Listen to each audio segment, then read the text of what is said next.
Hare Krishna. Hare Krishna, Guru Maharaj. Can you hear me? Yeah, I can hear you. Yeah, very nice. Please accept our obeisances ready for Srimad Bhagavatam class. Okay, text number 12, huh? Yes, first canto, 15th chapter, text number 12. First canto. Yes. Yeah. Okay.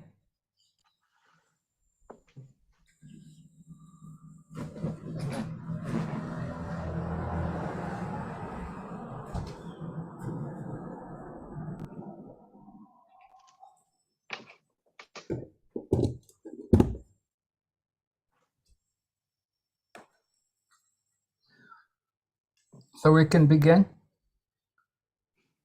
Yes. Om Jnanatimmirandasya Jnananjana Shalakaya Chakshurunmilitanyena Tasmai Shri Gurave Namaha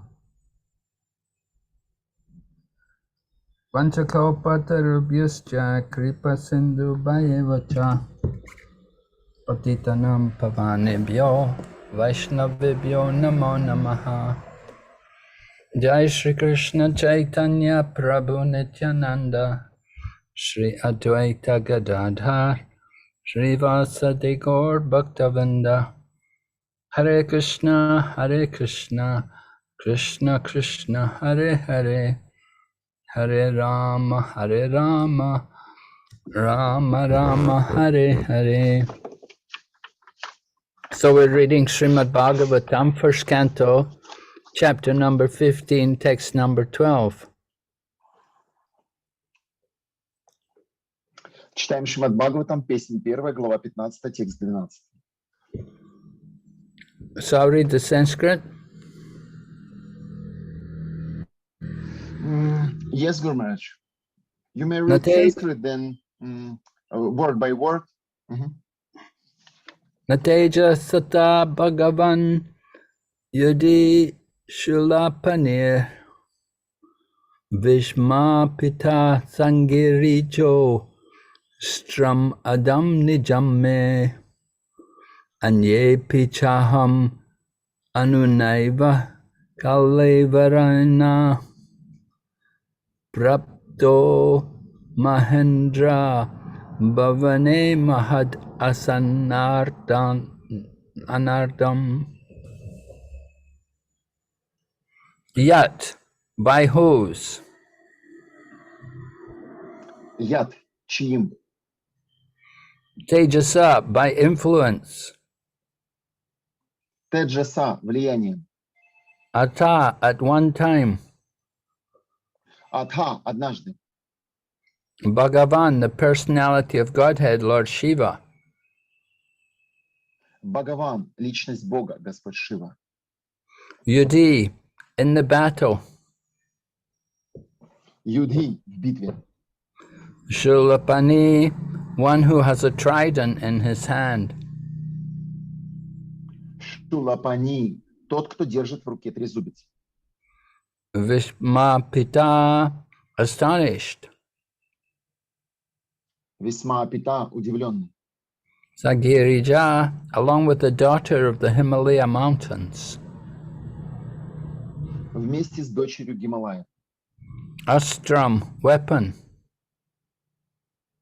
Оружие. Adat, awarded. Наградил. Nijam, of his own. Своим собственным. Me, unto me. Меня.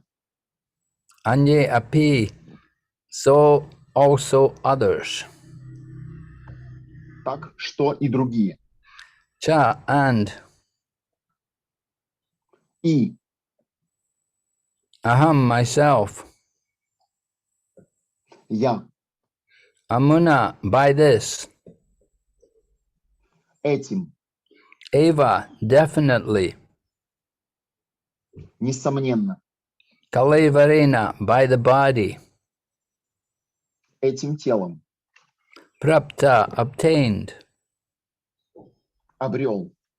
Maha Indra Bhavini, in the house of Indradev.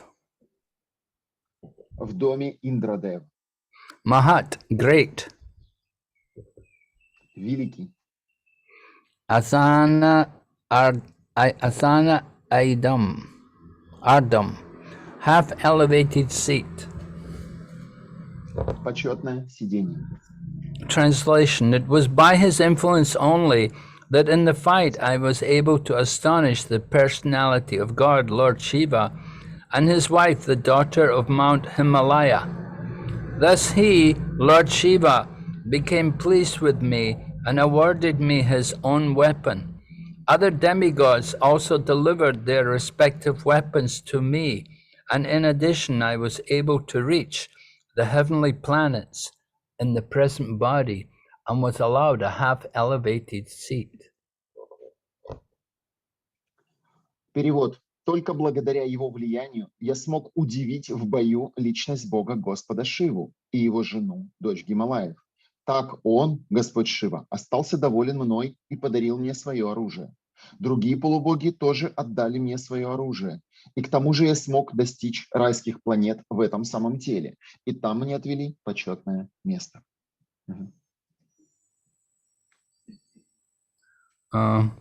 Purport. By the grace of the Supreme Personality of Godhead, Sri Krishna, all the demigods, including Lord Shiva, were pleased with Arjuna. The idea is that one who is favored by Lord Shiva or any other demigod may not necessarily be favored by the Supreme Lord, Sri Krishna. Ravan was certainly a great devotee of Lord Shiva, but he could not be saved from the wrath of the Supreme Personality of Godhead, Lord Ramachandra. And there are many instances like that in the histories of the Puranas. But here is an instance where we can see that Lord Shiva became pleased even in the fight with Arjuna.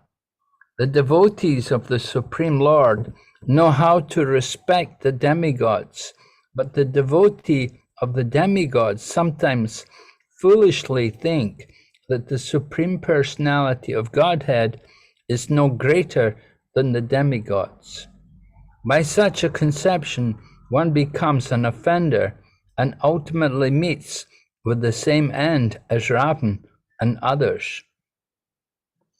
The instances described by Arjuna during his friendly dealings with Lord Sri Krishna are instructive for all who may be convinced by the lessons that one can achieve all favors simply by pleasing the Supreme Lord Sri Krishna, whereas the devotees or worshippers of the demigods may achieve only partial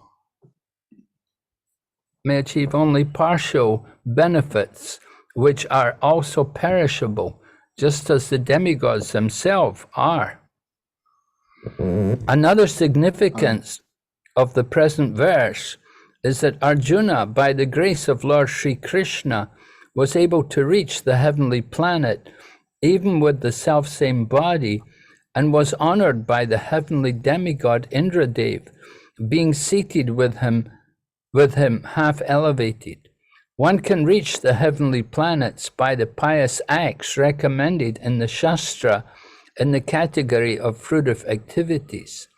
And as stated in Bhagavad Gita 9:21, when the reactions of such pious acts are spent, the enjoyer is again degraded to the earthly planet.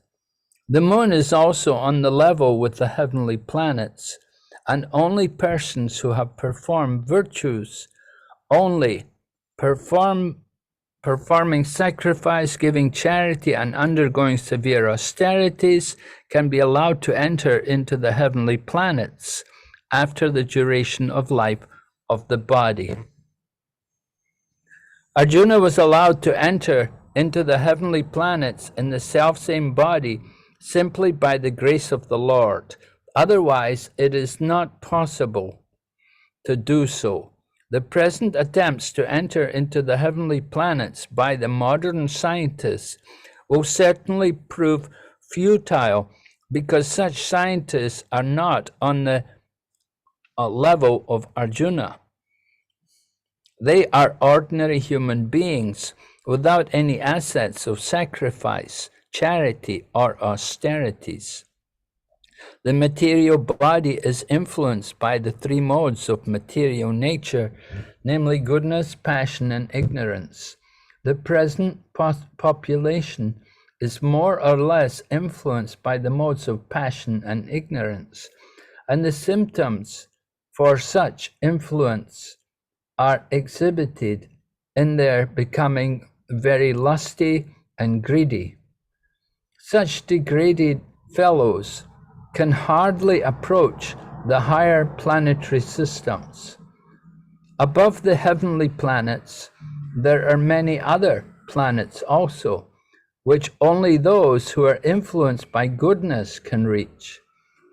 In heavenly and other planets within the universe, the inhabitants are all highly intelligent, many more times than the human beings, and they are all pious in the higher and highest mode of goodness. They are all devotees of the Lord, and although their goodness is not unadulterated, still they are known as demigods, possessing the maximum amount of good qualities possible within the material world. Комментарий Шилпрупады. По милости Верховной Личности Бога Шри Кришны, все полубоги, в том числе Господь Шива, были довольны Арджуной. Подразумевается, что тот, к кому благосклонен Господь Шива или любые другие полубоги, еще не обязательно добивается благосклонности Верховного Господа Шри Кришны. Равана был, безусловно, великим преданным Господа Шивы, но это не спасло его от гнева Верховной Личности Бога, Господа Рамачандры. В исторических хрониках Пуран есть много подобных примеров. Здесь же мы видим пример того, как Господь Шива был удовлетворен, даже сражаясь с Арджуной. Преданные Верховного Господа знают, как оказывать почтение полубогам, но преданные полубогов иногда по глупости считают, что Верховная Личность Бога находится на одном уровне с полубогами. Придерживаясь таких представлений, человек становится оскорбителем, и в конечном счете его ждет такой же финал, как Равану и других. Эти примеры, приведенные Арджуной из истории его дружеских отношений с Господом Шри Кришной, поучительны для всех, кого они могут убедить в том, что можно получить все блага, просто удовлетворяя Верховного Господа Шри Кришну, тогда как преданные полубогов, то есть те, кто им поклоняется, могут обрести лишь неполное благо, приходящие, как и сами полубоги. Другая особенность этого стиха в том, что по милости Господа Шри Кришны Арджуна смог достичь райской планеты, находясь в этом теле. И небесный полубог Индрадева оказал ему почтение, усадив возле себя на сиденье чуть более низкое, чем его собственный трон. Райских планет можно достичь, совершая благочестивые действия, рекомендованные в шастрах, в разделе, посвященном кармической деятельности. И, как сказано в Бхагавад-гите 9.21, когда реакции таких благочестивых действий исчерпываются, наслаждающийся ими вновь опускается на эту землю. Луна тоже находится на уровне райских планет, и только те, кто был добродетелен, совершал жертвоприношения, суровые аскезы, раздавал милостыню, могут получить доступ на райские планеты по завершении жизни в этом теле. Арджуне было позволено попасть на райские планеты в этом же теле только по милости Господа. Иначе это невозможно. Попытки современных ученых попасть на райские планеты, несомненно, будут тщетными, поскольку таким ученым далеко до уровня Арджуны. Это обыкновенные люди, не совершавшие никаких жертвоприношений, аскез и не занимавшиеся благотворительностью. Материальное тело находится под влиянием 3 гун материальной природы – благости, страсти, невежества. Люди нашего времени в той или иной степени находятся под влиянием гун, страсти, невежества. И признаки этого влияния проявляются в том, что они стали очень жадными и похотливыми. Такие деградировавшие личности едва ли способны приблизиться к высшим планетным системам. Выше райских планет есть много других, которых могут достичь лишь те, кто находится под влиянием гуны благости. На райских и других планетах Вселенной обитатели очень разумны, во много раз разумнее людей. Все они очень благочестивы и находятся под влиянием высокой или высшей гуны благости. Все они преданные Господу. И хотя благость, под влиянием которой они находятся, не совсем чиста, они все же известны как полубоги, обладающие максимумом положительных качеств, которыми можно обладать в материальном мире. Om Jnana-timirandasya Jnananjana-shalakaya Chaksuranmilitanyena Tasmai Shri Gurave Namaha. All right, so we're hearing from Arjuna. Arjuna has come back from Dwarka and he's meeting with Maharaj Yudhisthira. Maharaj Yudhisthira was very anxious to know the situation in Dwarka. Итак, мы слушаем то, что рассказывает Арджуна. Арджуна вернулся из Двараки, и он разговаривает с Махараджем Юдхиштхира. Юдхиштхира был очень обеспокоен той ситуацией, которая возникла. So Maharaj Yudhisthira had detected many different inauspicious omens indicating that something unpleasant had happened. И Махарадж Юдхиштхир стал обнаруживать множество неблагоприятных признаков, которые указывали на то, что происходит что-то нехорошее. Maharaj Yudhisthira was therefore anxious to hear from Arjuna what actually was happening, what was the situation in Dwarka. And Arjuna is replying. И, будучи обеспокоенным, Махарадж Юдхиштхира стал расспрашивать Арджуну, что же происходит, что же было в Двараке, куда отправлялся Арджуна. Арджуна рассказывает. Thank you. So Arjuna is describing how when Krishna was present, Arjuna was endowed with many wonderful abilities, many wonderful qualities, and he was able to perform many wonderful feats. И Арджуна описывает, как во время присутствия Господа Кришны Арджуне удавалось обладать множествами качеств, и он проявлял удивительные способности. So Arjuna is remembering many of the different events which had taken place. So here in this verse, he's describing about how he had wonderful dealings with Lord Shiva. И Арджуна вспоминает разные события, которые случались с ним за это время, и в данном случае, в данном стихе он вспоминает чудесные события, связанные с его взаимоотношениями с Господом Шивой. That he was induced to fight against Lord Shiva, and Arjuna fought so well that Lord Shiva was pleased with him, and Lord Shiva benedicted him by giving him some of his own weapons. В этой ситуации Арджуна удивил Господа Шиву. Он так замечательно сражался с ним, что Господь Шива был удовлетворен и благословил его, подарив ему одно из своих личных оружий. So Srila Prabhupada points out some important factors in this matter, that we should not think that just because you please a demigod like Lord Shiva, that you will be pleasing the Supreme Lord also. И в комментарии Шрила Прабхупада подчеркивает один из важных моментов касательно этого стиха. Он заключается в том, что не стоит думать, что удовлетворив полубогов, таких как Господь Шива даже, можно автоматически удовлетворить Верховного Господа. And Prabhupada gives the example about people, different worshippers of Lord Shiva, like particularly he mentions Ravan, how Ravan was a great devotee of Lord Shiva, but he was not pleasing to the Supreme Personality of Godhead, and ultimately the Lord came as Lord Ramachandra and killed Ravan. Шрила Прабхупада в связи с этим приводит примеры тех, кто поклонялся Господу Шиве. В данном случае он упоминает Равану, который был великим преданным Господа Шивы, но тем не менее он не удовлетворял Верховного Господа, и Господь пришел как Господь Рамачандра и убил Равану. in the 10th canto Srimad Bhagavatam, we have the example of the demon Vrikasura, who was also a great devotee of Lord Shiva. And he was offering pieces of flesh from his body into the fire to satisfy Lord Shiva. В 10-й песне Шримад Бхагаватам есть история про Врикасуру, который старался удовлетворить Господа Шиву. Суровой аскезой он отрезал куски плоти от себя и бросал их в огонь, предлагая так Господу Шиве. He was trying to get Lord Shiva to appear in front of him. So he'd been cutting flesh from his body without success, so he decided that he would cut off his own head and offer it in the fire to Lord Shiva.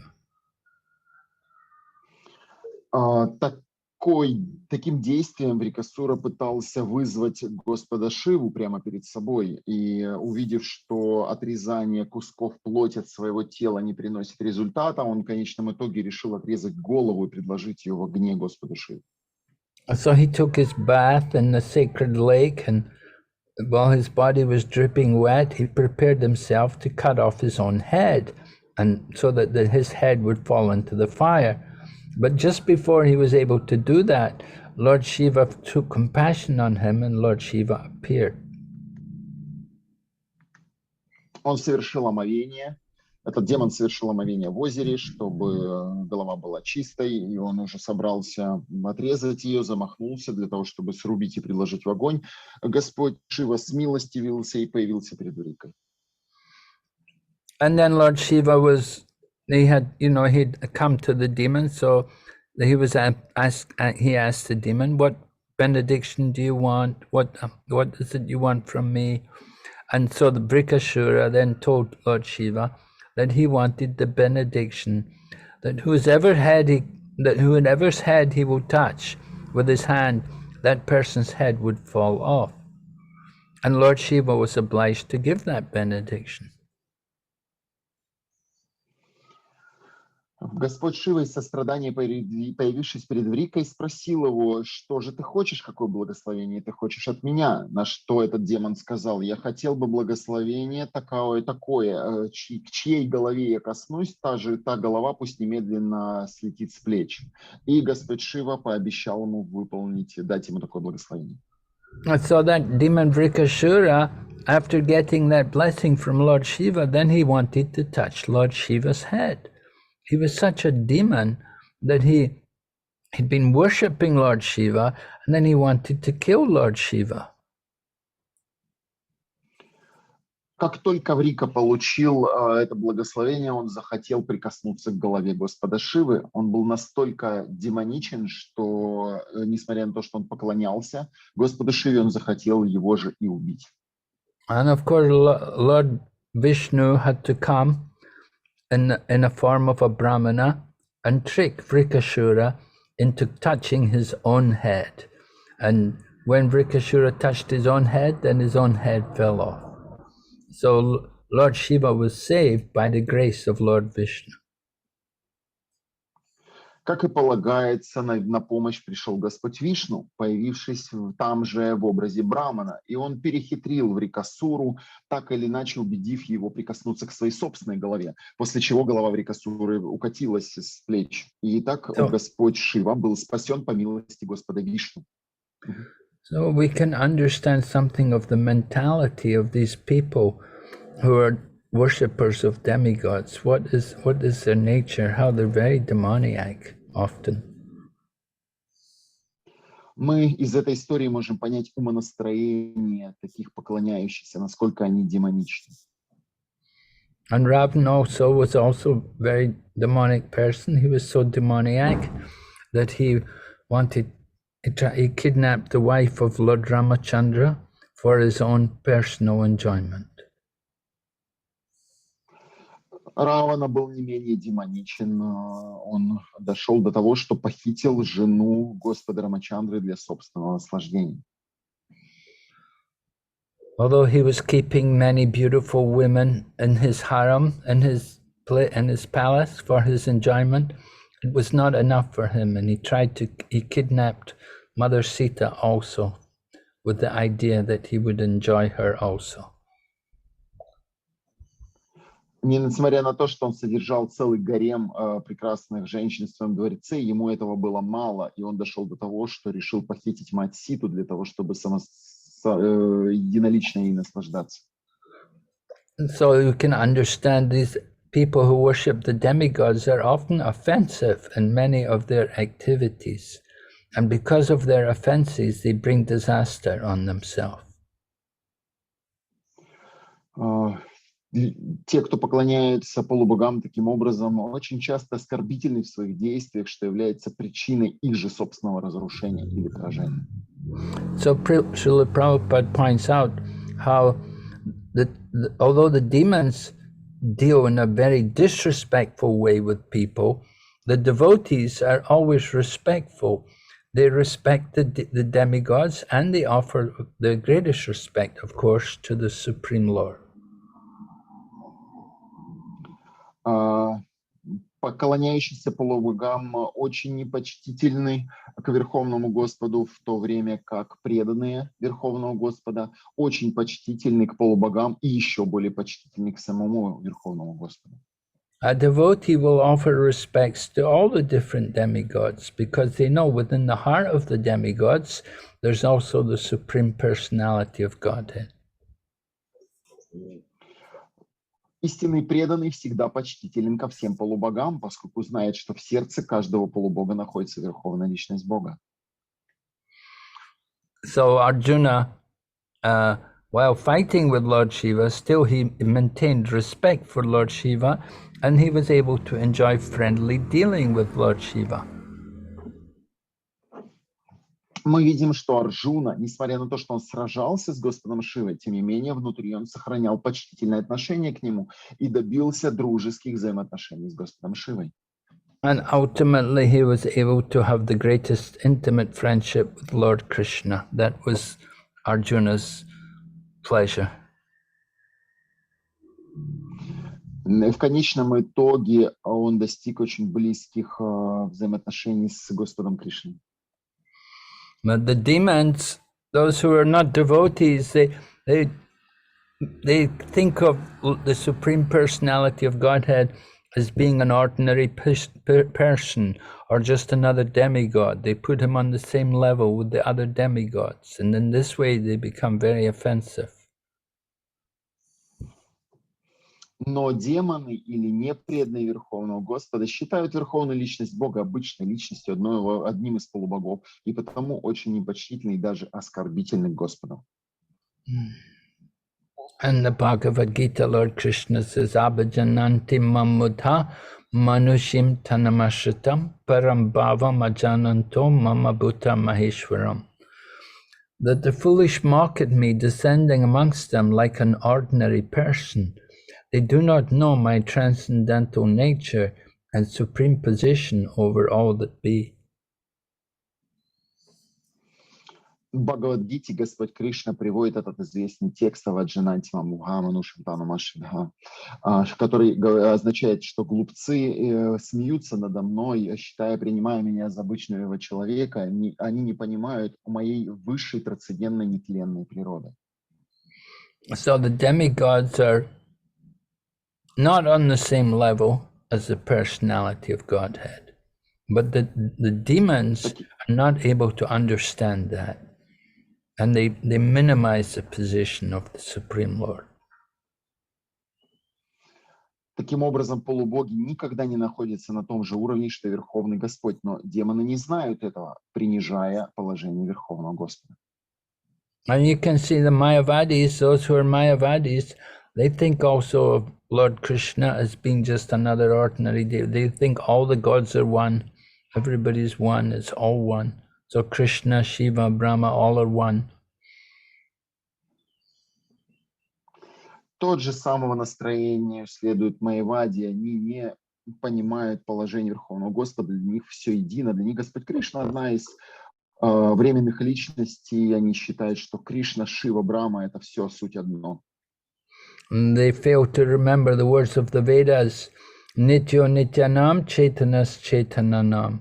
That amongst all conscious beings there's one supreme conscious being, and amongst all eternals there's one supreme eternal being, and that one person is the personality of Godhead. Если мы обратимся к Священным Писаниям, мы увидим этот текст знаменитый. «Не тяните нам, тщетно нам, среди всех сознающих живых существ есть высшее сознающее существо, среди вечных живых существ есть высшее вечное живое существо, выше других находящееся». So those who worship the demigods, they can get, as described in Bhagavad Gita, antavat tuvalam tesham tad bhavati alpamedasham. That the worshippers of the demigods, they're less intelligent. They're described as having small brains, alpamedasha, because the results of their worship are limited and temporary.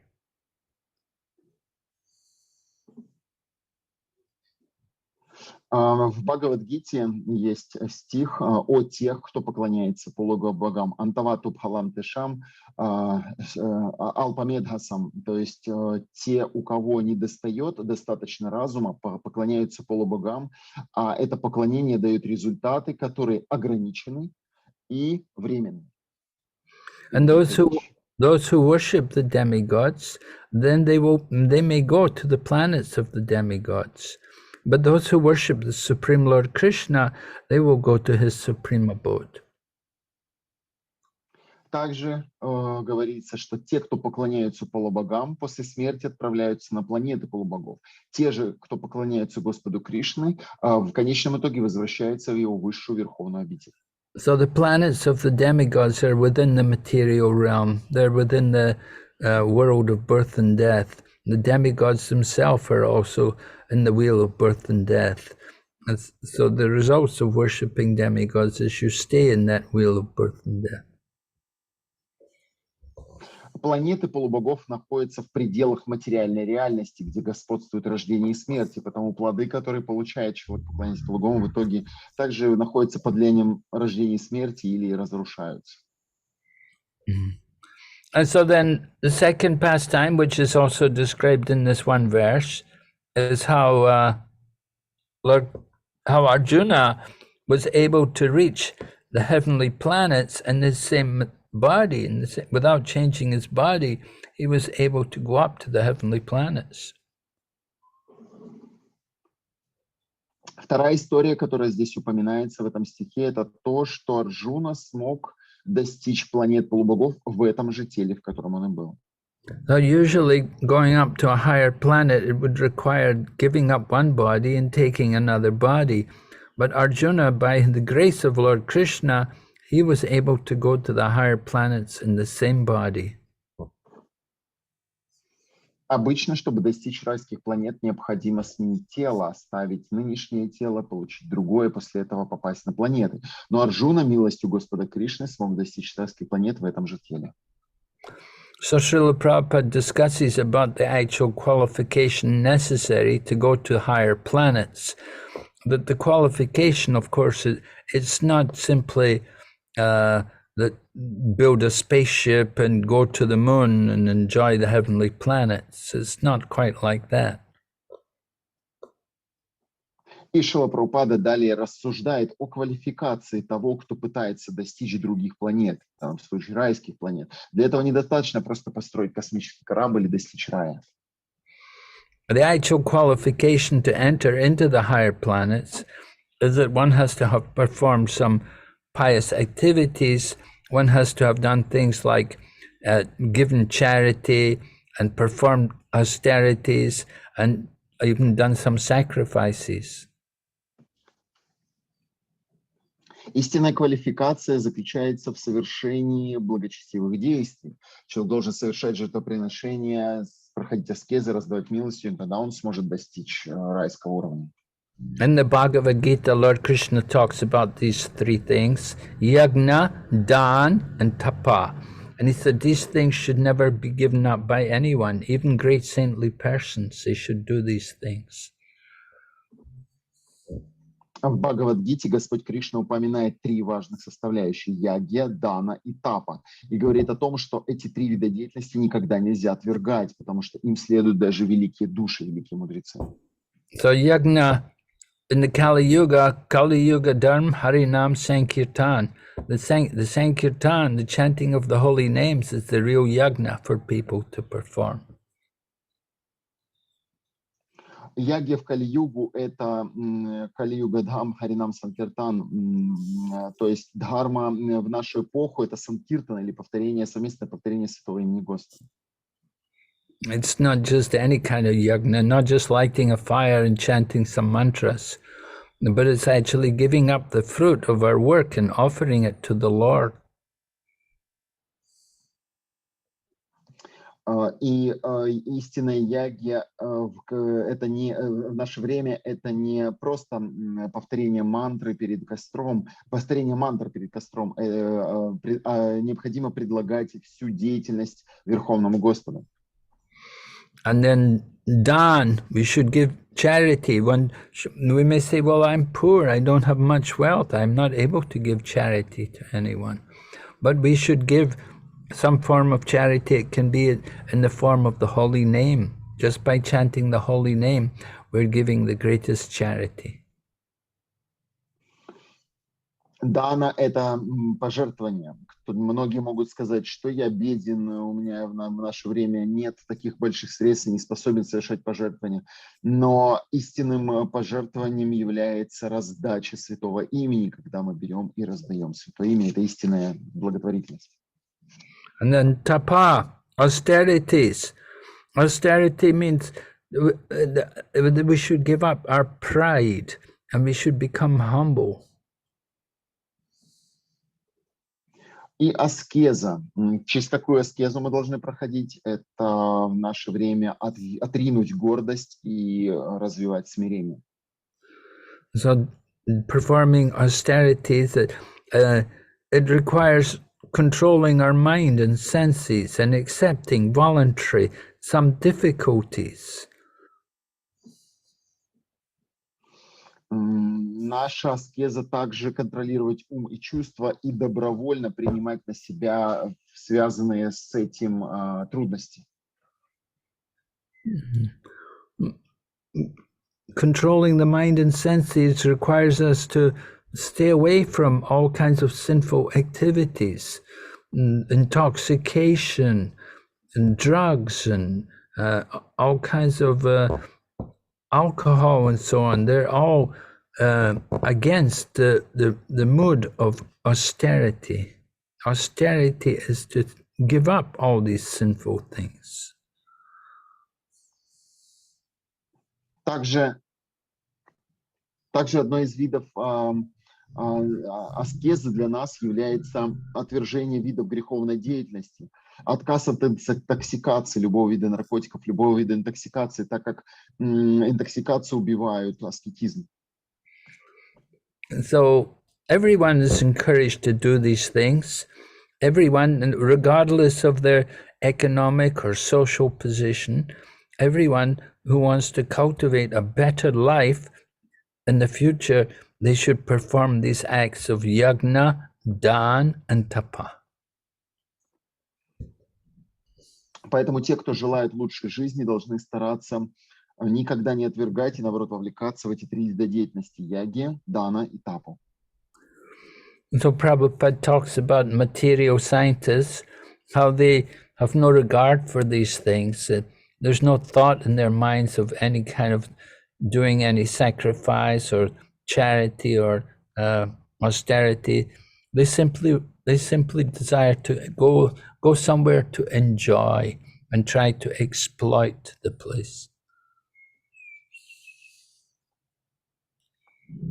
Шрила Прабхупада далее говорит об ученых, о том, что у них в мыслях нету, о том, чтобы заниматься благочестивой деятельностью. Все, что они хотят, это хотят когда-то отправиться, чтобы наслаждаться там или эксплуатировать какие-то ресурсы. We know from the history of the world how people like the Europeans, they sail to the USA and to South America, and they simply exploited the countries. В истории есть примеры о том, как европейцы добирались до других мест, до других континентов, в Северную Америку, нынешнюю США или Южную Америку, и потом эти места завоевывали и просто наслаждались ими. The first people who came in from Europe into South America, they killed all the people who were living there in South America. Первые европейцы приезжали на территорию Южной Америки и убивали местное население для того, чтобы захватить территории. And similar in the USA, there were people like Indians, Red Indians there in the USA, but the early settlers came in and they fought with them and killed them all. То же самое и в Северной Америке, на территории нынешнего США, приезжали европейцы, убивали местное население краснокожих индейцев для того, чтобы пользоваться этими ресурсами. So in this way, you can see that mood, how everyone wants, they may go some other place, they go with the mood to exploit it for their own sense gratification. Поэтому, куда бы ни направлялись такие люди, их настроение будет всегда одним и тем же. Они хотят в новом месте просто наслаждаться, эксплуатировать ресурсы. But Arjuna didn't have that kind of mood. When Arjuna went to the higher planets, because he was a devotee, he was in the mood of a servant. Но у Арджуны не было такого настроения, поскольку он был преданным и находился в настроении слуги. And because he has that consciousness, he was able to enter into the higher planets, and he was able to have an association with his seminal father, who was King Indra, and he was able to sit on the same level along with his father. И благодаря тому, что у Арджуны не было такого греховного настроения, он был квалифицирован войти на райские планеты и встретиться там со своим биологическим отцом, от которого он произошел, с Господом Индрой, и даже сел по одну руку возле него на сиденье. And so Prabhupada talks about how people today, they're all full of the mode of passion and ignorance, and they don't have any good qualities. They're lusty and greedy. Шрила Прабхупада далее в комментарии говорит о том, как люди в настоящее время находятся под влиянием низших гун, страсти и невежества, а потому жадны и похотливы. So Prabhupada says that they cannot go to the higher planets. They have no qualification, no good qualifications. Шрила Прабхупада подводит итог, говоря, что они не могут попасть на райские планеты, поскольку у таких людей нет квалификаций. And Prabhupada talks about how in the upper region of the universe, all of the inhabitants are very intelligent and they're very much in the mode of goodness. He said that their mode of good, they may not be fully pure, but they're very, they do have that good quality, that the predominance of goodness in their nature. Далее Шрила Прабхупада говорит о том, что на высших уровнях на высших уровнях Вселенной, на тех планетных системах живые существа очень возвышенные, они находятся под влиянием высокой или высшей гуны благости, и потому обладают большим количеством положительных качеств. And they're fully, because they're in the mode of goodness, they're devotees of the Lord, but not yet pure devotees. They have some contamination, maybe some desire to enjoy a little of the material world, to enjoy the higher portions, the higher planets in the material world. But they're very pious and pure. As far as the rest of the people in the material world goes, they're very superior. И поскольку они находятся, такие живые существа, на высших планетах под влиянием высокой гуны благости, они являются преданными Господа, хотя не являются чистыми преданными Господа. У них присутствует осквернение, присутствует некоторое желание наслаждаться материальным миром, возможно, они желают какую-то часть, какую-то порцию материальных наслаждений, но, тем не менее, они очень благочестивы. And so it was by the grace of Arjuna's connection with Lord Krishna that it was possible for him to go there to these higher planets. Поскольку Арджуна был связан с Господом Кришной, поскольку у него была поддержка, то он смог достичь вот этого уровня, высокого уровня райских планетных систем. When you have the right connections, then you can go anywhere, you can do anything if you know the right people. So Arjuna, he knew Lord Krishna, and because of his connection with Lord Krishna, he could go anywhere and do anything.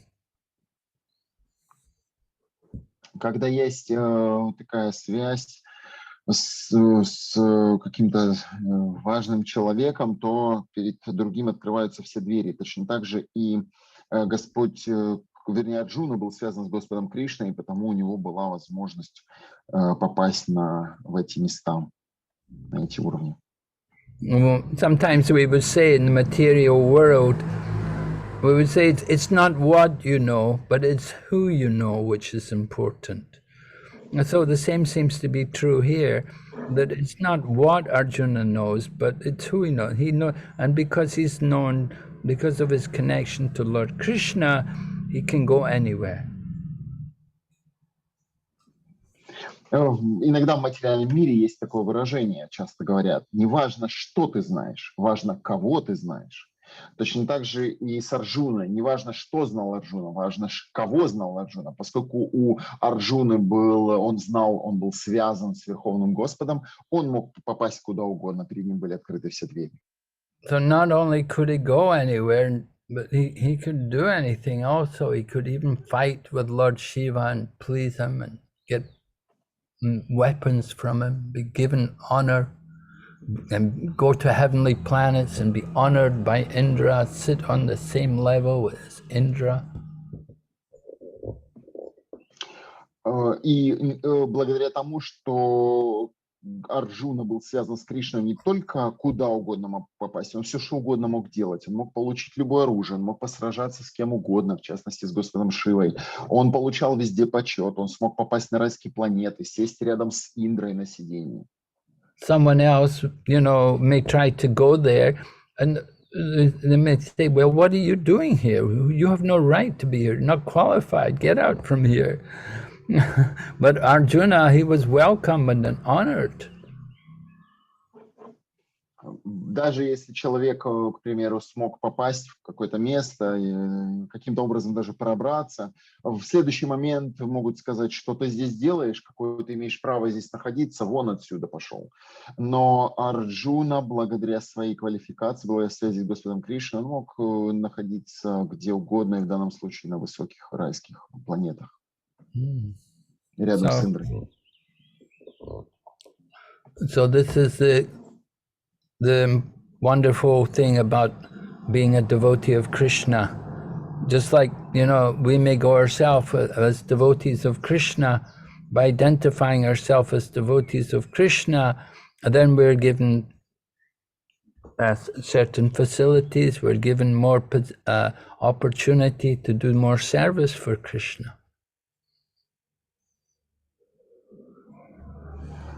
Поэтому есть такая чудесная вещь – быть преданным Кришне. И осознавая в полной мере себя преданным Кришне, мы можем ожидать больших возможностей и использовать все это для служения Господа Кришне. So we all want to be like Arjuna and stay connected to Krishna. Be conscious of how fortunate we are to be connected to Krishna and the Krishna society, and to be engaged in the service of Krishna. It's the greatest credit for us. Мы все хотим быть связаны с Господом Кришной, как Арджуна.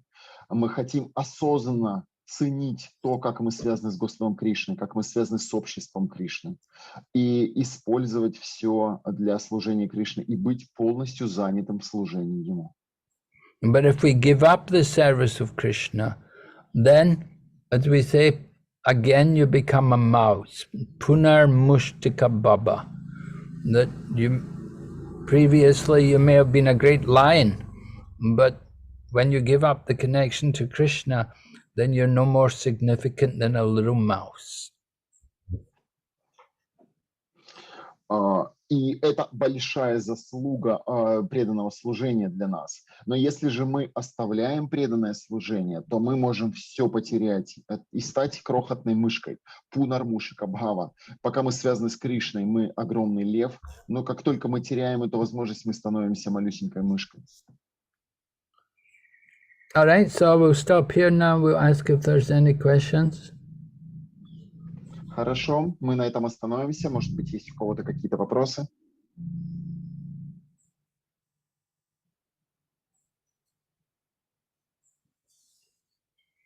Are there any questions?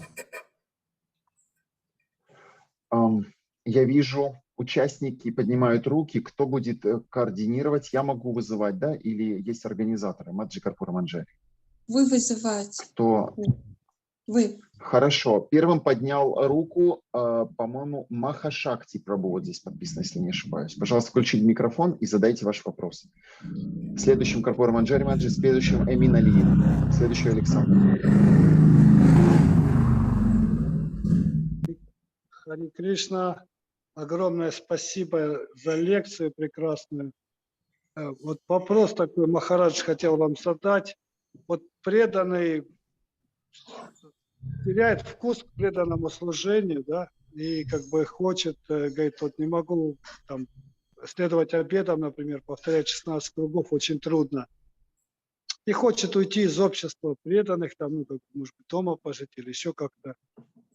Вот что вы посоветуете в этой ситуации, что преданному этому как бы сказать, чтобы он остался заниматься саданой бхакти, как-то вдохновить его или еще что-то такое.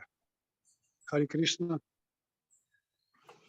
The question from Mahashakti Prabhu. His question, thank you, Guru Maharaj, for your wonderful class. My question is, I have one person who lost taste to devotional service. He haven't enough strength for following principles, chanting 16 rounds. He said, this person said, it's very hard to me, it's not easy to me. And this person wanted to give up the way of devotional service. What should we say him? What can we suggest him? What kind of words should we find for him for encourage him? Well, you have to encourage him to do whatever he can. He may not be able to follow all the principles, or he may not be able to chant all the time, 16 rounds, but let him do whatever he can. You know, he cannot chant 16 rounds, maybe he can chant a less number of rounds, you know. He can't follow 4 principles, let him try to follow 3 principles then. But try to encourage him to, you know, to keep going and to keep associating with devotees, even though he can't follow everything, but encourage him tell him that Krishna consciousness is for everyone. We know not everyone can follow everything, but, you know, it doesn't mean you cannot associate with devotees. Мы можем посоветовать такому преданному делать максимально, что он может. Если такой преданный не может следовать 16 кругам, пусть он читает максимально возможное количество кругов. Если он не может следовать 4 принципам, пусть следует 3 принципам, но важно, чтобы он продолжал общение, важно, чтобы он шел так или иначе по духовному пути. Нужно сказать ему, что сознание Кришны для каждого. Важно сохранять общение с преданным.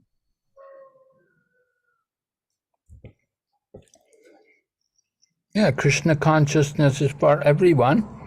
You know, do what you can. And even if you can only come and eat prasadam, you should do that. Even if you can't follow any principles, you can't do any chanting, still you should come and eat prasadam. Да, сознание Кришны для каждого. Нужно просто приходить, общаться, есть просад. Если человек не может чему-то следовать, пусть следует тому, чему может. Главное, пусть приходит, вкушает просад, общается. And come and join in the kirtan. Anyone can join in the kirtan. Пусть приходит, наслаждается киртаном. Любой может прийти, послушать приятный киртан.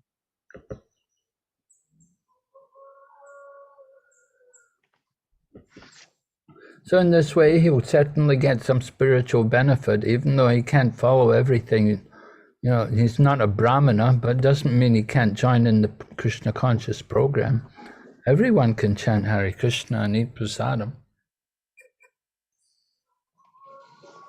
Поэтому достаточно в этой ситуации приходить и исследовать, насколько это возможно. Может быть, этот человек не сможет действовать на уровне брамана, но в любом случае сознание Кришны каждому доступно. Каждый может прийти, петь, вкушать. Okay. Это понятно?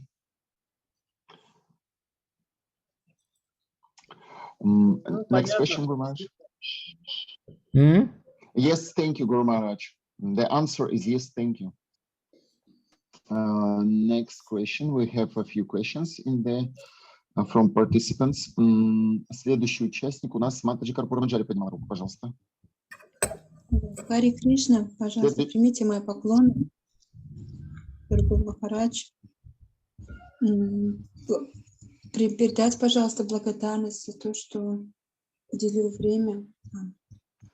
И еще хотела спросить, а почему Шрила Прабхупада так много внимания уделяет в писаниях, в комментариях своих западным людям, что про поклонение полубогам? У нас нет, нет такой проблемы. У нас другая обусловленность местными традициями, религиями, которые мы исследовали раньше.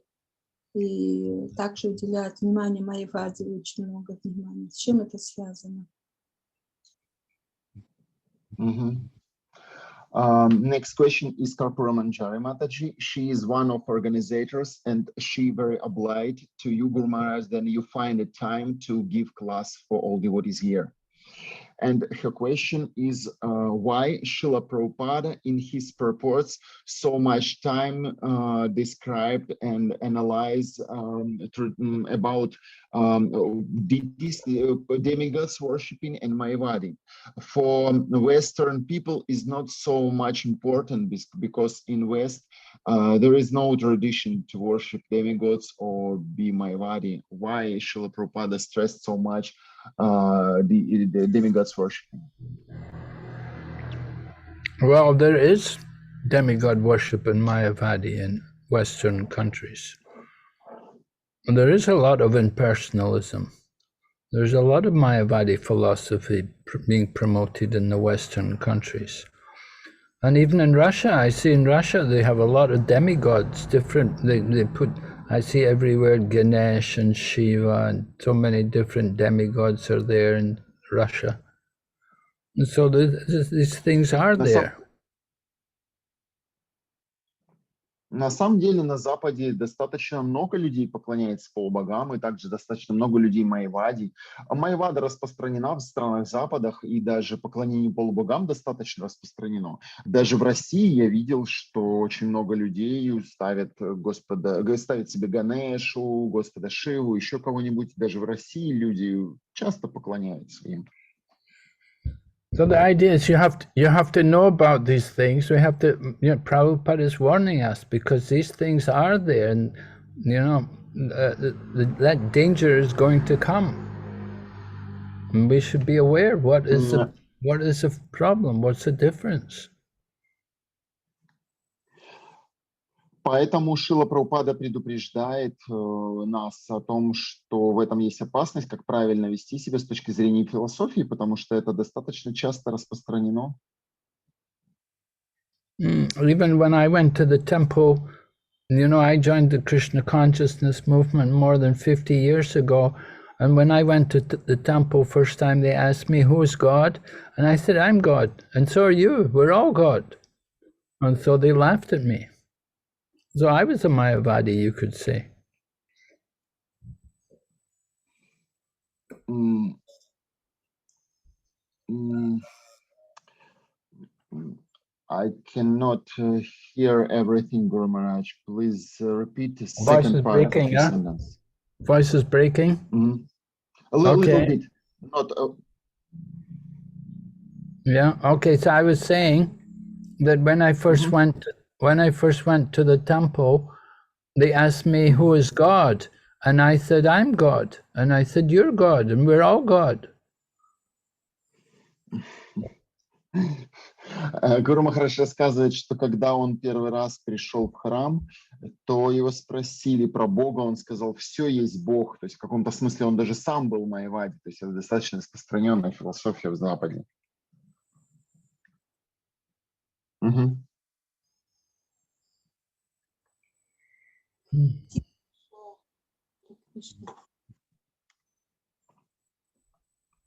So certainly Thank you. demigod worship is popular, and Mayavadi philosophy is also there too.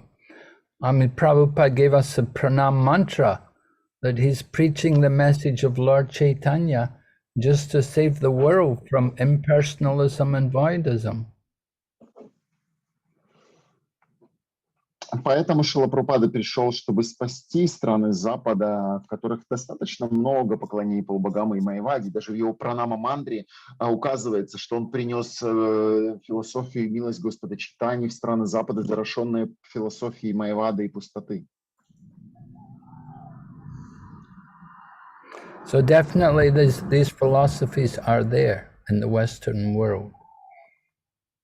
Так что очевидно, что эти философии присутствуют здесь, в западном мире. Next question. Yeah. Амин Алиев, Прабху, ваш вопрос. Харе Кришна, примите, пожалуйста, мои поклоны. Искренне спасибо вам, преданные. И спасибо, Махашакти Прабху, вы прям буквально сердце прочитали ваш вопрос. Вопрос был такой, я вчера так увлекся, прочитал Шримад Бхагаватам, 4-ю песнь, 4-ю главу, да. И там я наткнулся там на такое, в 30-м тексте, пишет, что Задакши, который так жестокосерден, что недостоин звания Брахмана, утвердится дурная слава. Люди будут осуждать его за то, что он оскорбил собственную дочь, не помешав ей покончить с собой, и за то, что он ненавидит верховную личность Бога.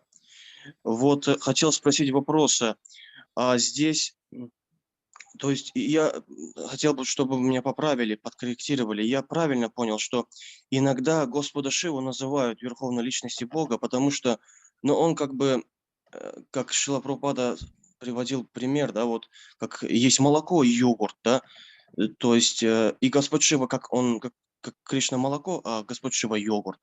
То есть, возможно, иногда можно, ну, там, иногда называют, да, то есть, получается, Господа Шивы верховной личностью Бога. Там Дакша, ну, ненавидел и завидовал Господу Шиве за его, ну, чистую преданность Кришне. Вот. И еще один маленький вопрос потом, если можно будет, маленький совсем.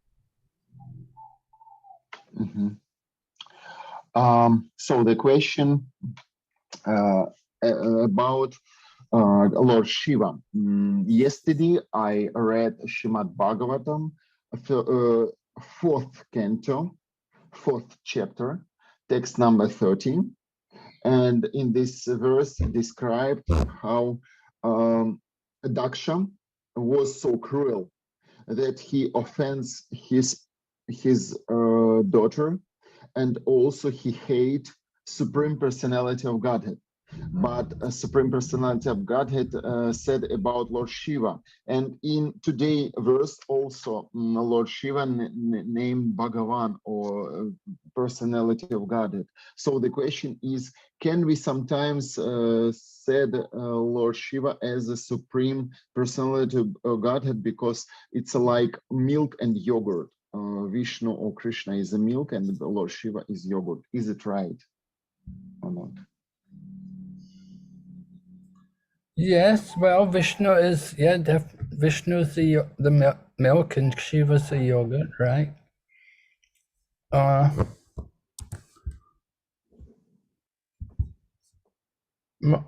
didn't quite get what the point of the question was. Point is in today's verse and also in the 4th canto Srimad Bhagavatam, Lord Shiva named as Bhagavan or Supreme Personality of Godhead. Can we say that sometimes even Lord Shiva we may name as Supreme Lord? Yes, just like here, he's named as his Lord Shiva. Srila Prabhupada said sometimes, Lord Shiva is God of the material world. Krishna is the God of the spiritual world. Да, иногда Господа Шиву называют так, поскольку вот мы, да, видим в сегодняшнем стихе то же самое, поскольку Господь Шива — это Бог, один из Бог материального мира, а Господь Вишну — это Бог духовного мира. Lord Shiva represents Krishna's potency in the material world. Господь Шива представляет энергию Кришны в материальном мире. As you said, the milk becomes a yogurt here when it's in touch with the Maya. The Maya of the material world transforms the milk of the spiritual world into the yogurt here in this world. Так же, как духовная энергия под влиянием материальной энергии меняется, так же и молоко, соприкасаясь с субстанцией кислой, превращается в йогурт.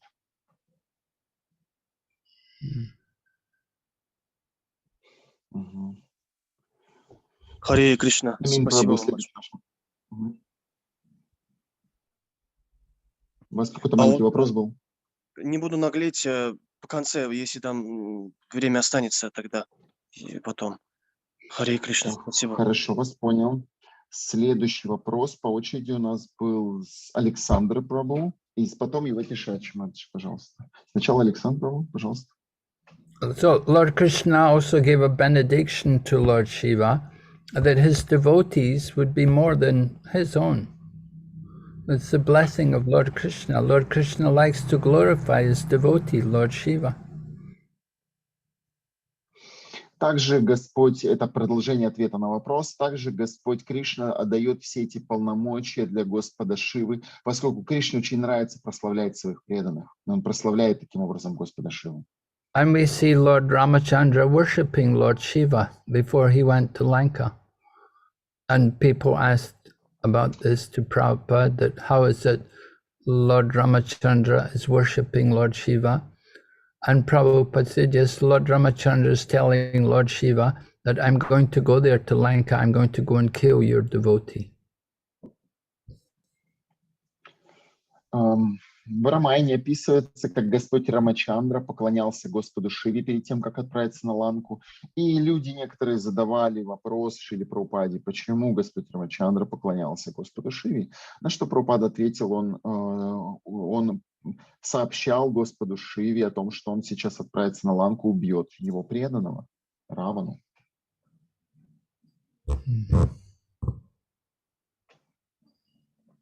So Lord Ramachandra was also showing the example to people how, following the Vedas, we'll worship Lord Shiva. So worship of Lord Shiva is the God of the material world. It can be done to help people to become closer to the Supreme Personality of Godhead. И таким образом Господь Рамачандра показывал пример того, как следовать ведической традиции и поклоняться Господу Шиве. Generally, people worship Lord Shiva for material benefit. Обычно люди поклоняются Господу Шиве, ожидая материальных плодов. But the more intelligent devotees will worship Lord Shiva to get his greatest mercy, which is to get devotion for the Supreme Personality of Godhead. Но наиболее разумные, преданные поклоняются Господу Шиве с тем, чтобы получить у него благословение, достичь Верховной Личности Бога. Okay. Харе Кришна. Спасибо вам, Махарадж. Искренне спасибо вам. Thank you so much, Guru Maharaj. Next question. Alexander. Так, в чате, я так понимаю, вопрос. The question of Alexander in the chat. Hare Krishna, today Srila Prabhupada in his purport said that lust and greedy connect with the mode of ignorance, and what is manifest from mode of passion. From the mode of passion comes desire. Из гуны страсти рождаются бесконечные материальные желания. Lust comes from the mode of passion. Вожделение — это продукт гуны страсти. And that lust transforms into anger and greed. When our lust is satisfied, then we become greedy for more. And when we don't get what we want, when we don't get our desires, then we become angry.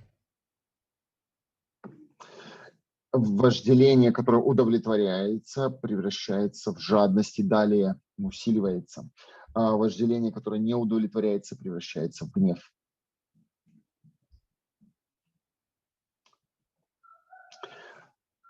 Next question of Alexander. In many lectures, Srila Prabhupada said that everybody who been in material world is demon.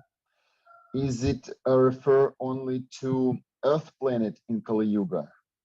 Or maybe we can understand that everybody wants to enjoy in material world separate from the Lord. How can I understand properly? Everyone wants to enjoy separate from? He said that in many lectures, Srila Prabhupada mentioned that everybody who stayed in material world is a demon. Is it only for Kali Yuga? Or maybe Prabhupada means that everybody in material world wants to enjoy separately from the Lord? How can we understand? Well, yeah, everyone wants to enjoy separately. That's a demonic mentality, yes, to be separate from Krishna. You want to enjoy. Да, демонический менталитет означает желать наслаждаться отдельно от Бога. Everywhere, you could say everywhere there's divine and demoniac qualities. So there's a predominance of the divine qualities in the higher planets of the universe, and the predominance is more of the demonic qualities in the lower planets. Но преобладание более демонических качеств помещает живое существо на планеты греховные, адские, или, по крайней мере, низшие планеты. А в то время как преобладание более благостных качеств помещает живое существо на планеты райского типа или планеты полубогов. And so sometimes we do see some of the demigods behave in ways which are not actually the qualities of demigods, and they become very lusty or sinful. Тем не менее, вот этот признак демоничности иногда проявляется в том, что даже полубоги иногда себя ведут не самым лучшим образом, проявляют качества жадности или вожделения. And you have in the lower regions, you have people like Bali Maharaj and Prahlad Maharaj, and they're residing there in the lower regions of the universe, but they're very godly people. А иногда мы видим, что в более низших планетах могут находиться более божественные люди, такие как Бали Махарадж и Прахлад Махарадж, хотя те планеты более низкие, тем не менее, эти живые существа более божественные. So it's not hard, and it's not that only demons in the lower regions and only demigods in the top. No, but there's more divine nature in the upper region, and there's less divine nature in the lower region. Поэтому нет жесткой градации, что вот наверху только божественные, внизу только демоничные. Но на высших планетах более проявлены божественные качества, тогда как на низших планетах более демонические качества. Okay. Next question. Матаджи Ватишачи, ваш вопрос. Hare Krishna, Guru Maharaj, please accept my humble obeisances, all glories to Srila Prabhupada. Gurudev, my question is also about Srimad Bhagavatam 2:1-18. Srila Prabhupada says in the purport that the chanting of the pranama, Omkara, is the first process of spiritualizing the mind. So we know that modern impersonalists meditate on the Om very often also.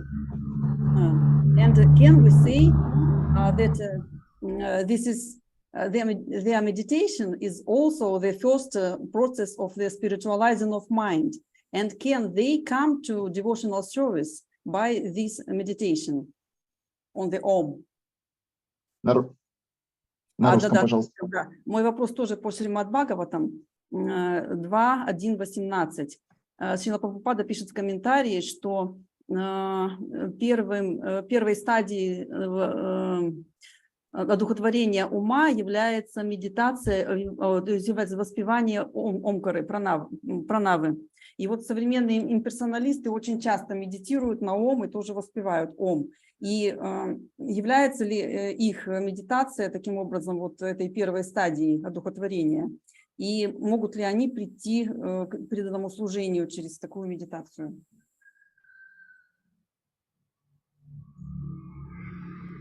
Well, I don't think so. Generally, people who come to devotional service, you come by the mercy of a devotee. You don't just come by some impersonal meditation, but you need to have some contact with a devotee. You get bhakti from a person who has bhakti. You don't get it just by chanting Om. Отвечая на ваш вопрос, я так не думаю, что можно получить милость преданного служения от имперсональной медитации. Милость приходит, или духовное пробуждение приходит только по милости преданного, а не от имперсональной медитации. Бхакти можно получить только по милости того, кто носит в себе бхакти, а не от повторения Ом.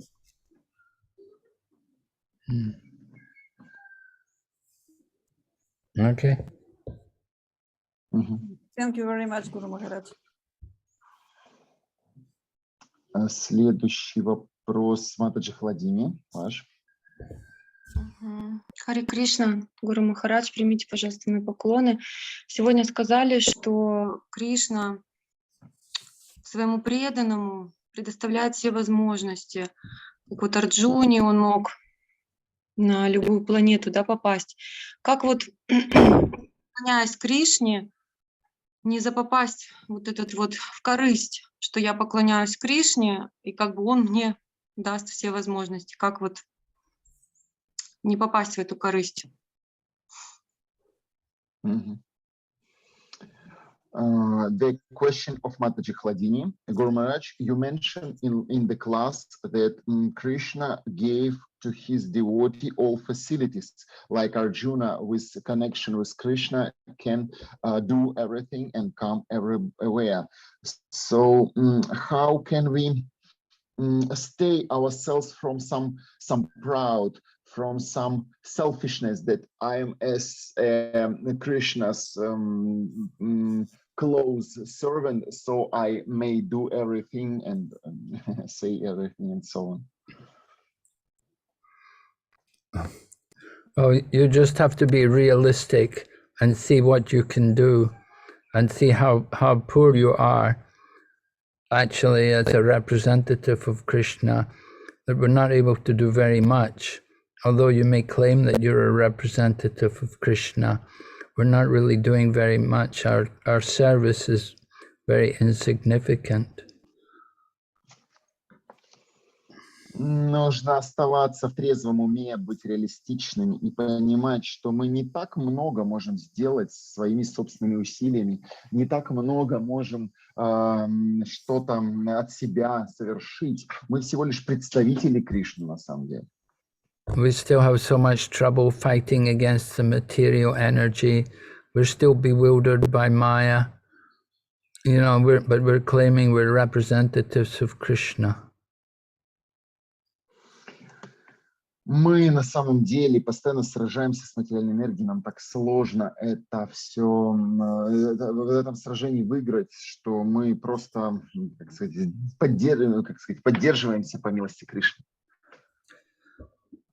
And we see the example of Arjuna, that Arjuna, when he was with Krishna, he could do wonderful things, but as soon as Krishna left, he was defeated by some ordinary cowherd people. Даже взять пример Арджуны, ведь Арджуна мог все эти чудесные вещи совершать, пока Кришна присутствовал на земле. Как только Кришна ушел, Арджуну победило просто несколько пастухов обычных. So whatever we can do, we should understand it is simply by the grace of the Lord and his representatives.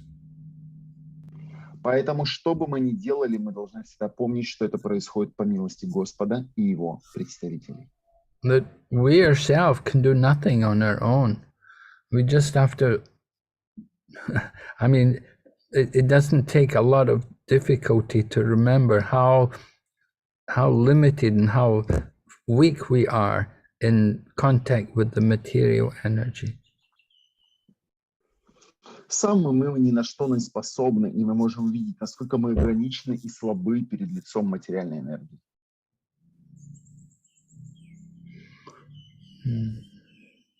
And constantly chanting Hare Krishna and preaching the philosophy will help you. Постоянное повторение Харе Кришны и глубокое изучение и проповедь философии поможет вам. Just like in the Chaitanya Charitamrita, Lord Chaitanya delivered the leper Vasudev. He embraced him and he cured his body. His body had been filled with worms due to leprosy. But Lord Chaitanya came and embraced him, and the leopard Vasudev's body was transformed into a very healthy and strong body. So the leper Vasudev felt very bad. He said, it will be easy for me to be a victim of Maya, and I want to enjoy sense gratification. So Lord Chaitanya told him, so you have to constantly chant the Maha Mantra, and you have to preach Krishna consciousness.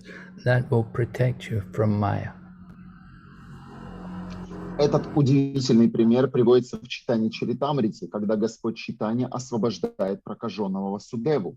Тело Васудевы, больного проказой, кишело червями, но Господь Чайтанья, несмотря ни на что, обнял его, и его тело моментально исцелилось и стало здоровым. И Васудева Датта испугался, что теперь он может, вследствие того, что у него все хорошо, скатиться на уровень чувственного наслаждения. На что Господь Чайтанья сказал: тебя спасет постоянное повторение Харе Кришна и проповедь философии сознания Кришны. Послание Кришны. Okay? Ага, это понятно? Да, спасибо большое, Харе Кришна. Yes, thank you, Guru Maharaj, Hare Krishna. Next question is Mataji Navakishori. Харе Кришна, мои поклоны, дорогие, преданные, нижайшие поклоны. Вопрос, да, задам? Ага, Харе Кришна. Да, пожалуйста. Я немножко вот запуталась. Вот сейчас Махарадж сказал, что все есть Кришна, и он так раньше думал, что все есть Кришна, да? Как бы называя себя Майвади я был, да? А вот здесь вот мы сейчас изучаем по Вайбхаве, вот Пхишмадев, он молитву произносит, вот, где он говорит, что хотя материальный мир создан из него одного. И у нас есть еще вот этот, как Мадхупати Прабху, он тоже говорил, что здесь все есть Кришна на самом деле. Этот материальный мир, он не мог бы существовать, если бы, ну, это как вот понимать, немножко это запуталось. Спасибо большое, Харе Кришна. The question of Mataji Navakishori, you mentioned how you, when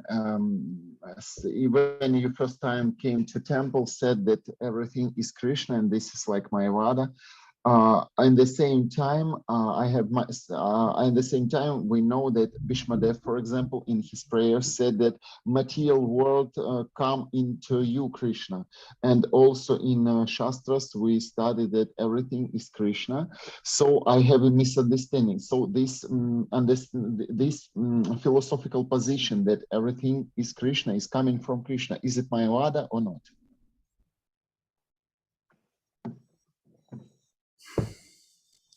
Well, yes, everything is Krishna, but at the same time it's different from Krishna. Все исходит из Кришны, все из Кришны, с одной стороны, с другой стороны, одновременно отлично от него, лично от него, от его как личности.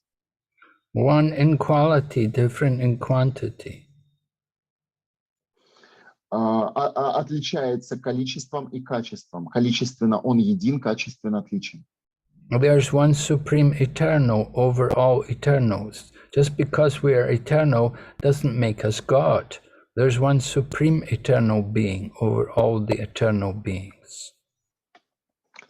Как я привел цитату, существует высшее, верховное, вечное существо среди других вечных существ. То, что мы вечные существа, не означает, что мы верховное существо. And there's one conscious being, supremely conscious over all conscious. We may be conscious, it doesn't mean that we're God. There's one supreme conscious being, and that is the Supreme Lord. Существует высшее сознающее существо, и то, что мы сознающие существа, не значит, что мы высшее сознающее существо. So there's a difference between the Lord and the living entities. One is the master and the other is the servant. В этом принципиальное различие Бога и живых существ. Он господин, все остальные его слуги. But Mayavada philosophy is to think that we're all one. Тогда как философия Майявады говорит, что мы есть одно, мы все одно. I am God, you are God, we're all one. We're all the Supreme, we're all Brahman. We're all one. Я Бог, вы Бог, мы все одно, мы все Браман, мы все едины. А я, знаете, немножко о другом. Это понятно, это все понятно, что мы частички Господа, да. А я совсем о другом. Я имею в виду, вот не существовало бы в этом мире, если бы не взаимодействовало бы с энергией Господа. Вот про это, вот что здесь все есть, энергия Господа все есть. Угу. Немножко не понял вопрос, матушка Новочишина. Да, вот, да. Вот это понятно, что мы никогда не станем там на положение Господа. Я знаю, что мы вообще мизерные, ничтожные, да. А я имею в виду, что вот все, что мы видим в этом материальном мире, без прикосновения Господа оно бы не имело такой формы, не имело бы такого этого значения. Все пропитано энергией Господа. Правильно я думаю? А вопрос в чем? Вот про это имела в виду, что есть везде Господь. И пропитано все его энергиями. Я про это хотела сказать. Понял, ясно. То есть уточнить так ли. So can we say that everything in this material world is the reflection of Supreme Personality of Godhead? Is it right?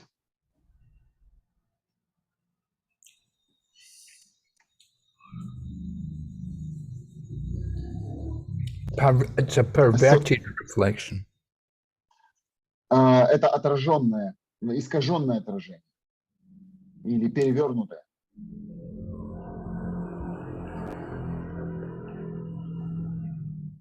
Спасибо большое, Харе Кришна. Thank you, Харе Кришна. And the last question. Последний вопрос на сегодня. В чате у нас вопрос Матаджи Нитайпатни Давидаси. Харе Кришна, спасибо за лекцию. Общаясь с индусами, можно узнать, что на алтаре у них стоит Рада, Кришна, Ганеша, Дурга, Деви, Сай Баба. Нормально ли это? The last question from Mataji Nitai Patni. Thank you for your class. The question is, sometimes when we associate with Hindu people, we see that in their altar, there are Radha, Krishna, Ganesha, Durga Devi, Sai Baba. Is it right or not? No, it's not right. Because they're not all on the same level. we have to understand what is the position of these different devatas. They may be on the altar, but they shouldn't be on the same level. We put Krishna, Radha and Krishna on the top, above them. Now other people, then they're, well, first of all, Sai Baba, that's something else. That's total, he's a Mayavada. He's propagating the Mayavada philosophy. We wouldn't like to promote him. Other gods like Ganesh and Lord Shiva and so on, they have to be understood in relation to the Supreme Lord. So they have to be understood. We can find for appropriate verses in the Brahma Samhita, the prayers of Lord Brahma. Lord Brahma describes about the position of Ganesh and Lord Shiva and Durga and these people. It's all described by Lord Brahma. Нет, отвечая на ваш вопрос, это ненормально, потому что они не должны находиться на одном алтаре, они находятся на одном уровне. Поэтому их нельзя помещать всех в одно место. Мы ставим в центр Господа Кришну и Радху, поскольку они являются центром и источником всего. Что же касается полубогов, то для них выделяется отдельное место или ниже уровень. Что касается Сай-Бабы, мы вообще его не продвигаем и не поддерживаем его философию, поскольку он исповедовал философию Майявады. Что же касается полубогов, как Ганеш, Дурга, Господь Шива, то в Брахма-самхите сам Господь Брахма говорит, что они не находятся на одном уровне, а исходят от Верховного Господа, и понять их можно только в связи с положением, с пониманием положения Верховного Господа.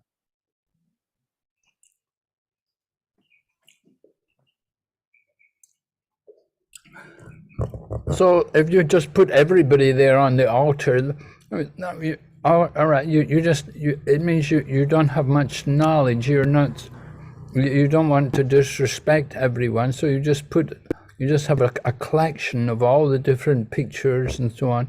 It becomes a very hodgepodge thing.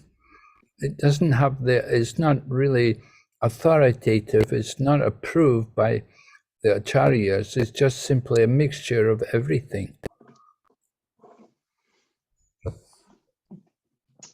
И часто люди собирают у себя целый иконостас просто потому, что они все смешивают в какой-то некий такой, как говорится, компот, и у них получается все в совокупности, но это не поддерживается ачарьями.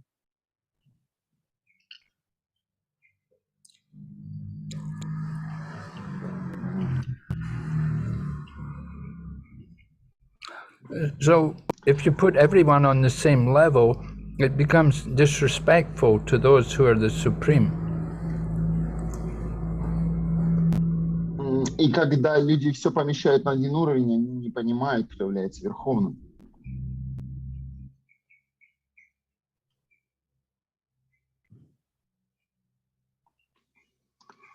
If someone's the president or the prime minister, and you put him on the same level with the mayor of a small town, then it's not very nice. Очевидно, что если мы ставим на один уровень президента страны, премьер-министра и мэра малюсенького городка, то это не является правильным. So we want to understand the relative positions of each and every one, and then give them the proper respect which they deserve. Поэтому мы должны обладать правильным знанием и выражать соответствующее почтение в соответствии с занимаемым положением той или иной личности. And it's not just a question of which one you like and which one you don't like. You have to understand their actual identity and position.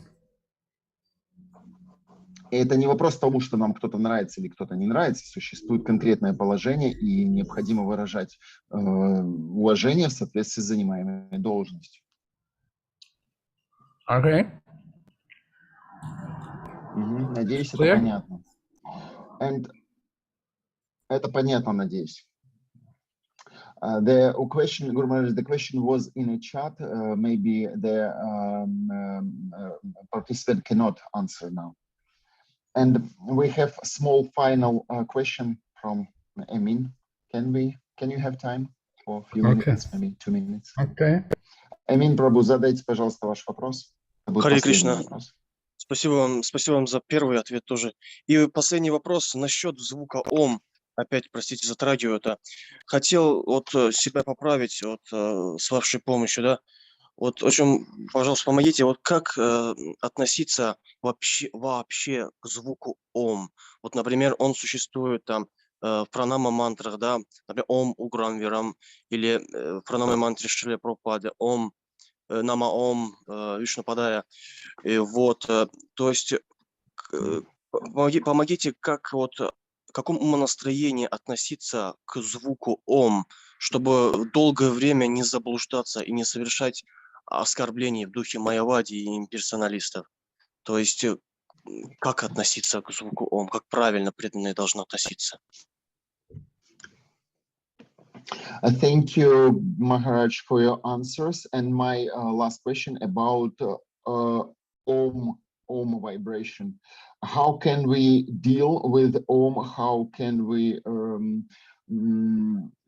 our relation with Om Pranava? Because in many mantras we say Nama Om Vishnupada, and in all mantras also. So how proper understand Tattva of Om sound? Well, we understand Om as a sound representation of Lord Krishna. Правильное понимание, что Ом — это звуковое воплощение Верховного Господа Кришны. It's an impersonal representation of Krishna. Это безличное проявление Господа Кришны. But we should understand that Krishna is not only impersonal, he's also a person. Но Кришна не безличен, он также и личность. The impersonal feature is only one part of the presentation of Krishna, the absolute truth.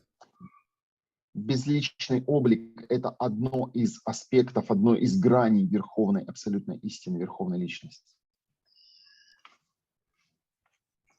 So, yes, people chanting Om, they should go on and understand the nature of the absolute truth. That the absolute truth is not just simply only sound, but he's also a person. Люди повторяют Ом, но они не знают философское положение Верховного Господа. Верховный Господь — это не просто звуковая вибрация, это верховная личность. So it often leads these people chanting Om, they're usually impersonalists. Чаще всего с этим взаимодействуют и персоналисты. So we want to encourage them to understand the nature of the absolute truth, that it's not just only Om, it's not just only sound, but there's personality there also. Мы же хотим донести послание, что Верховный Господь — это не просто звук, это личность. But you'll find people worshipping Om and chanting Om, they don't understand that there's a personality.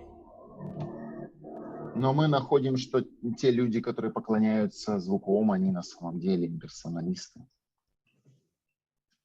So Krishna says in the Bhagavad Gita, he says, Pranavam sarva Vedeshu.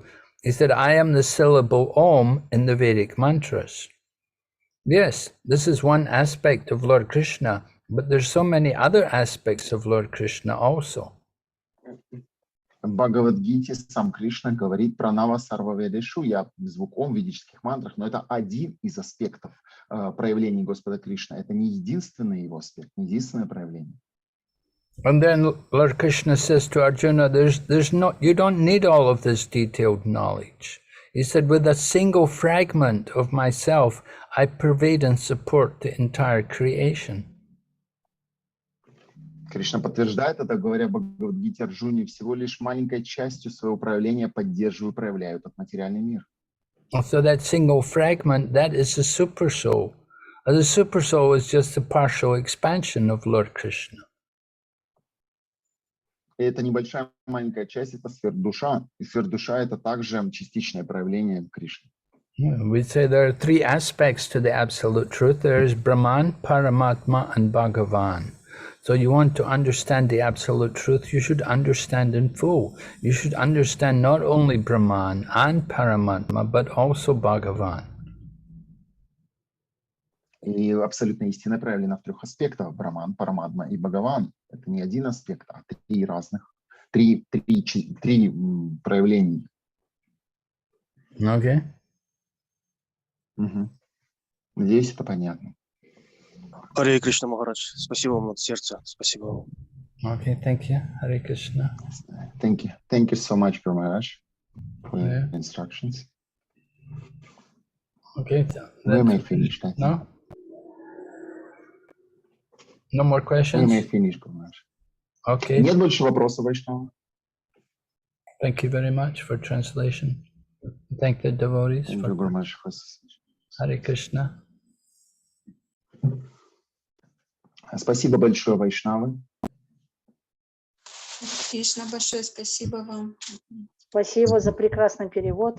Хари Бог. Замечательный перевод. Бхакти Вигнавинаша Нарасимха Махарадж Кичай. Шилпрапада Кичай. Харе Самавета Я- Бхактавринда Кичай. Хари Бог. Спасибо, дорогие преданные. Ванчка Патрупеща, Крипа Симховича, Патита Напава Непью Вайшнава, Пью Намо Намаха.